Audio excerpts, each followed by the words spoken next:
5 alasan generasi milenial dan generasi Gen Z akan menghadapi homeless pada tahun 2030.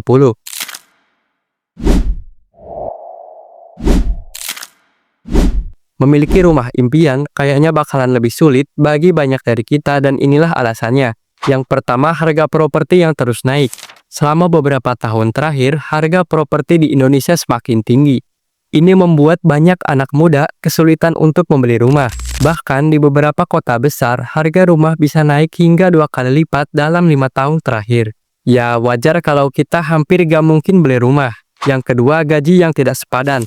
Gaji kita bahkan tidak cukup untuk menutupi uang muka buat KPR. Ini menjadi salah satu tantangan yang gede banget buat dilewatin sih. Bahkan banyak tempat di Indonesia gajinya gak sampai UMR. Jadi hampir gak bisa nabung buat kebutuhan darurat. Yang ketiga, resesi ekonomi. Saat resesi terjadi, banyak orang kehilangan pekerjaan yang berarti lebih sulit untuk membeli rumah. Ini adalah kenyataan yang perlu kita hadapi. Yang keempat, lokasi. Banyak rumah di lokasi strategis yang punya banyak fasilitas, kayak rumah sakit, sekolah, atau pasar, harganya sangat tinggi dan sulit dijangkau oleh sebagian besar masyarakat. Tinggal di tempat yang seperti itu akan menjadi semakin sulit, dan mungkin ngekos juga bakal jauh dari tempat kerja.